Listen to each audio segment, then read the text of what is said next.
signs of the new birth. Palatandaan ng isang bagong nilalang.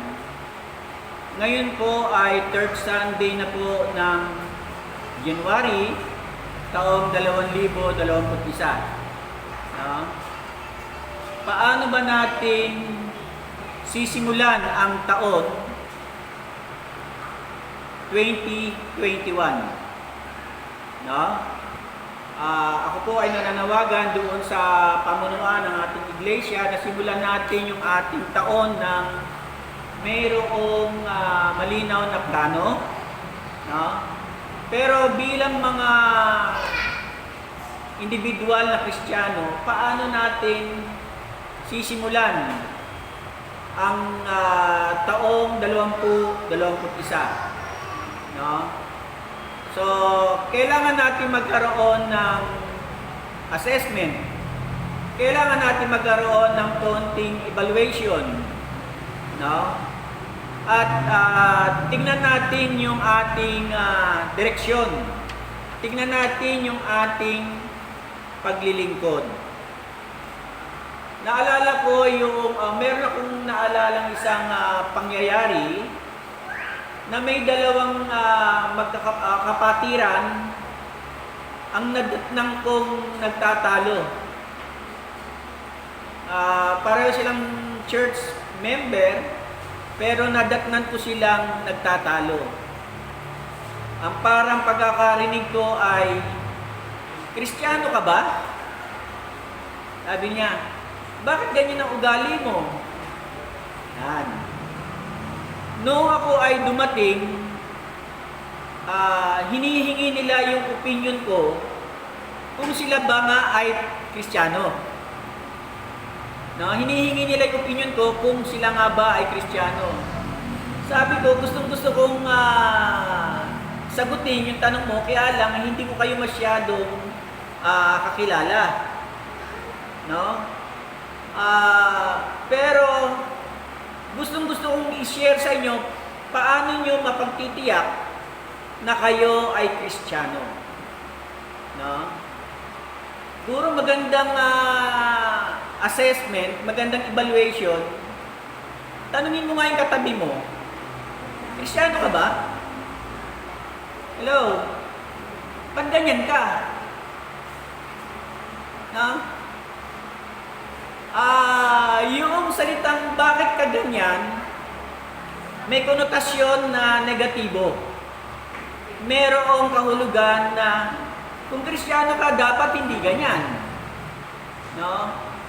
So, ang sabi ko, gustong-gusto kong ituro sa inyo paano malaman, paano nyo maintindihan na kayo ay Kristiyano. Meron akong siyang na punto. 9 points para malaman natin na tayo ay Kristiyano.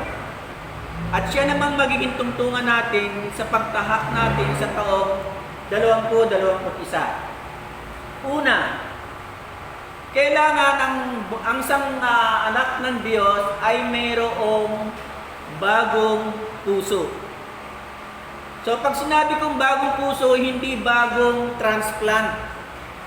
No?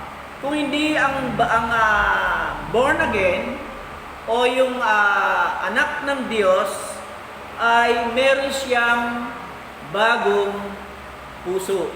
No? Doon sa John chapter 3, verse 3. Ito ay kwento ng buhay ni Nicodemo. No? Sumagot si Jesus, "Tandaan mo ang sinasabi kong ito, malibang ipanganak na muli ang isang tao, hindi niya makikita ang paghahari ng Diyos." No? Hindi niya makikita ang kaharian ng Diyos. Doon sa Bible, malinaw yung sinasabi ng Biblia, paano mo mapagtitiyak na ikaw ay Kristiyano. Sa tatlong katugunan. Kailangan mong maging born again, kailangan mong born on above, and born on the Spirit. No? Ipanganak na muli, no? At maging ipanganak na muli sa Espiritu, no? Jesus answered, I am telling you the truth. No one can see the kingdom of God without being born again. Jesus replied again and said, truly I tell you emphatically, unless a person is born from above, he cannot see the kingdom of God. Doon sa story ni Nicodemo, ang sinasabi ng Panginoon, kailangan mo muling ipanganak sa Espiritu. No? Pag ikaw ay ipinanganak na muli sa Espiritu, nagkakaroon po tayo ng bagong puso. Hello? Ano pong assessment natin sa ating mga puso? Bago ba yan o luma? Luma? Ang kapanganakan muli ng isang tao ay hindi gawa ng tao. Hello? Tandaan po natin to. Ang ipanganak na muli ay hindi gawa ng tao o hindi gawa ng Diyos, na kung saan siya ang author ng ating mga buhay. Ipinanganak na muli ba kayo? Meron ba tayong bagong puso? Na? Meron ba tayong bagong puso? Hello? Pag magkaroon tayo ng bagong puso, tayo ay magkakaroon ng panibagong sigla sa taong 2021. So, kailangan po natin, ang ipinanganak na muli ay magkakaroon ng bagong puso. Pangalawa, kapag ikaw ay naging born again, ano ang mangyayari sa iyo? Pag ikaw ay naging born again, what will happen? We will overcome the world. We will overcome the world. Doon sa 1 John chapter 5, verse 4. Hello, subaybayan niyo ako. Hello? Walang nakikinig. Hello? Para mas maintindihan natin what will happen if we are born again of God. Born of God. Number 2, we will overcome the world. Sino ang nagtatagumpay laban sa sanlibutan? Sino? Ang mga sumasampalataya na si Jesus ay anak ng Diyos. Ang magtatagumpay sa sanlibutan ay yung mga ipinanganak na muli. Hello? Magtatagumpay tayo laban sa sanlibutan ito kung ikaw ay born again. Kung ikaw ay ipinanganak na muli. Naalala ko yung kwento doon sa Bagong Buhay. No? Mayroong mag-asawa doon, ang pangalan ay si Kuya Larry at saka si Ate Joby. Linggo-linggo, dinadalaw namin siya doon sa kanilang bahay. At ang tanong namin ay ganito, bakit hindi kayo nakapagsimba? Pastor, kasi ang tindahan namin malakas lang paggalinggo. Malakas ang benta pag-aaraw lang ng linggo. Challenge ko sila. Subukan nyo magsimba ng Sunday. Isang beses lang. Subukan lang ninyong magsimba ng Sunday. Tingnan natin kung ano mangyayari. Nagsimba ang mag-asawa ng Sunday. Wala, saradong tindahan nila. Pag uwi ng mag-asawa, tinanong sila, bakit hindi kayo nagtinda ng linggo? Pasensya na kayo mga kaibigan kasi umattend ako ng church, nagsimba muna kami. Alam nyo, nung malaman ng mga tao na pag Sunday sila ay magsisimba, Sabado pa lang ng hapon, na mabuong maghapon, bumibili na yung mga tao sa kanila dahil alam nila, bukas o Sunday, wala silang tinda. Ano ang sinasabi ng ating aralin? Kung ikaw ay born again, hindi ka malulugi. Hindi ka talo. No? I-challenge lang po ninyo yung Panginoon. Hindi po tayo malulugi. If we are born again of God, we have the power and we will overcome the world. Pangatlo, kung ikaw ay maging born again o ipanganak na muli, tayo ay magiging bagong nilalang, bagong likha. Doon sa 2 Corinthians chapter 5 verse 17. Kung nakipag-isa na kayo kay Kristo, kung nakipag-isa kay Kristo ang isang tao, isa na siyang bagong nilalang. Tingnan nga po ninyo yung paligid ninyo. Bago bang nilalang yan? O bagong make-up lang, bagong makeover? Baka bagong ano lang yan, bagong dye? Bagong hairdo?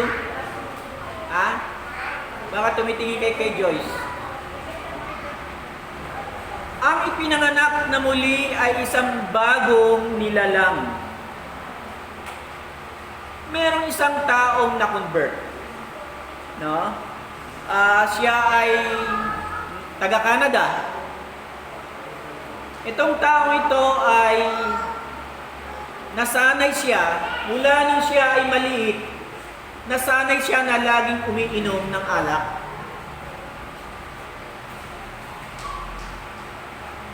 Nasanay siya hanggang maliit, hanggang sa kanyang paglaki, inom siya ng inom ng alak.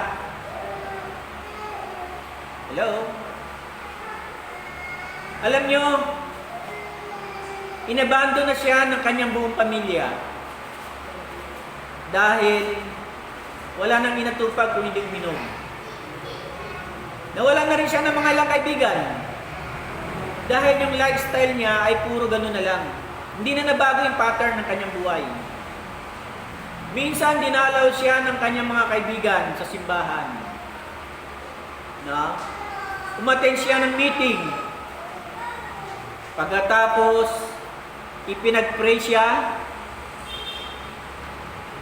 Yung mga sandaling yan, humingi siya ng habag sa Diyos. At siya ay pinatawad. Alam nyo, yung mga sandaling yun, nawala yung kanyang gana sa pag-inom ng alak. Nawala yung kanyang interes sa mga bagay ng mundong ito. Hello? Ang ipinanganak na muli ay isang bago ng nilalang. Kristiyano ka ba? Bakit ganyan ka? Diba? Kristiyano ka ba? Pinanganak ka na bang muli? Bakit ganyan ka? No.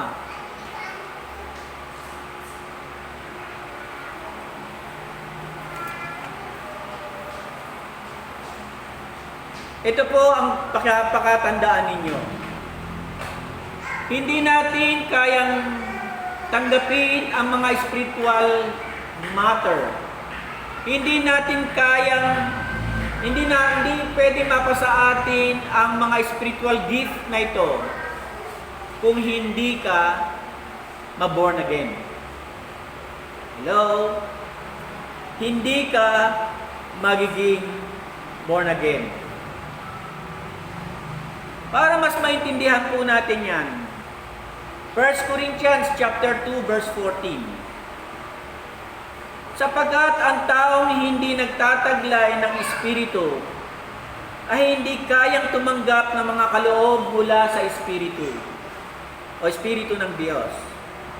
Para sa kanila, kahangalan ang mga iyon at di nauunawaan sapagkat ang mga bagay na espiritual ay nauunawaan lamang ng espiritual. Alam nyo, pag meron kayong nakausap na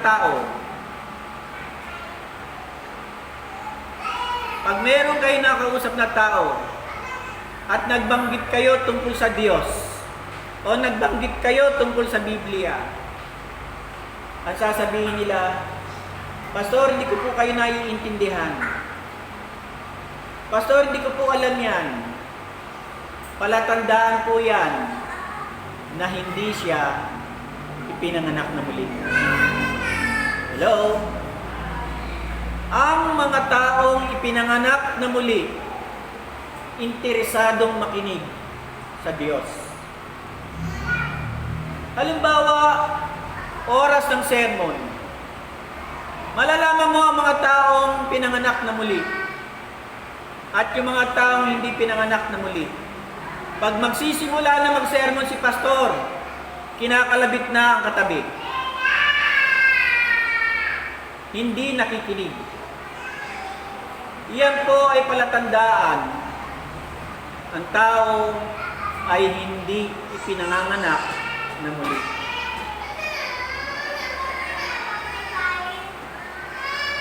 Pangapat,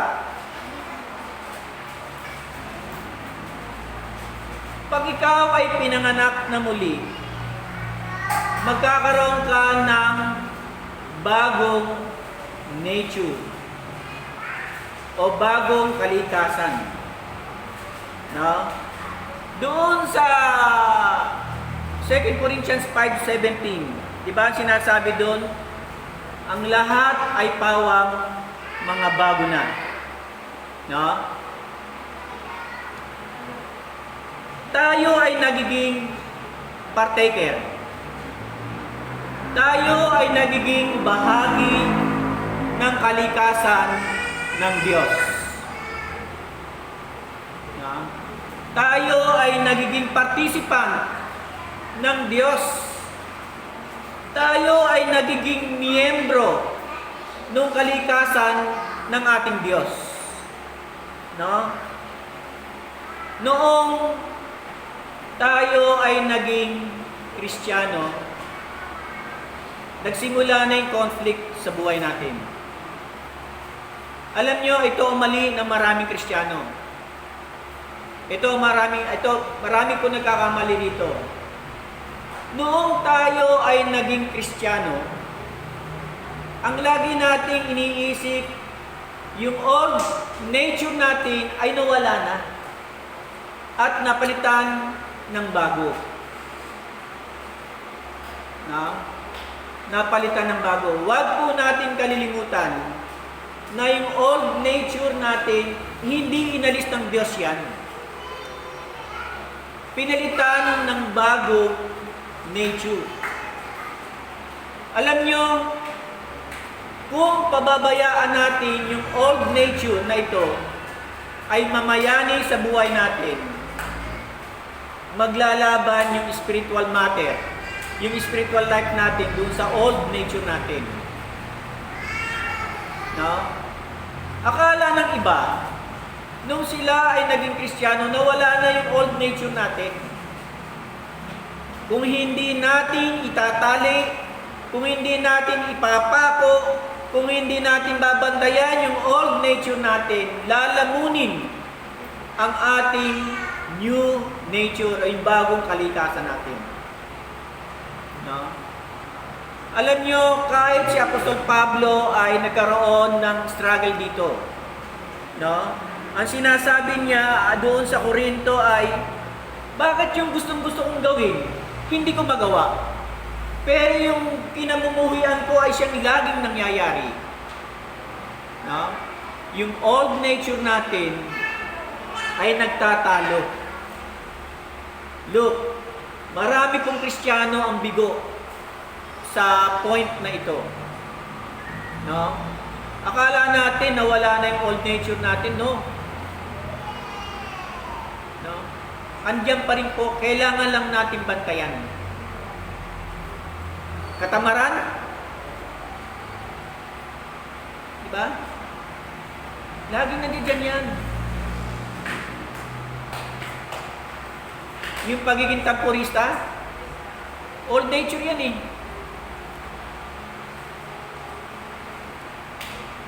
Kung hindi po natin babantayan, matatalo at matatalo yung new nature na nasa atin na binigay ng Diyos.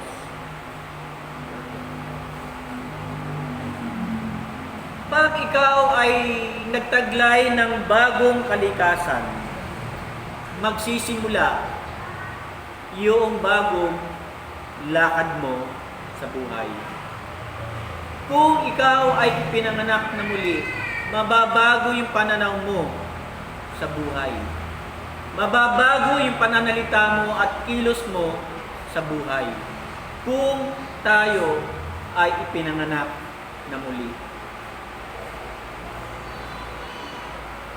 Panlima, mula nung tayo ay maging Kristiyano, nakaduktong na sa pangalan natin yung salitang Christian. Noong ikaw ay naging Kristiyano, nagkaroon ka ng bagong pangalan. Ha? Si Clint? Kristiyano yan eh. Mabait yan, batang yan. Diba? Si Kyle? Christian yan. Mabait yung mga batang yan. Noong ikaw ay pinanganak na muli, yung pangalan ni Christ ay idinugtong sa pangalan mo. Nagkakaroon tayo ng bagong pangalan. Alam nyo, siyam ito, pero 5 lang po ang sasabihin ko. Ano po yung una? Bagong puso. Pangalawa, overcome the world. Get a new, be a new creation. Ano yung pang-apat? Bagong nature. Panlima, new name. So, paano po natin haharapin ang taong 2021? Dapat po meron po tayong bagong puso. Bagong nature. Bagong nilalang. Na? Meron po tayong bagong pangalan. Na? Dapat po yung kasiglahan ng pagiging bagong nilalang, bibit-bitin po natin yan sa taong ito. Sa pangalan ng Ama, ng Anak at ng Espiritu Santo. Amen.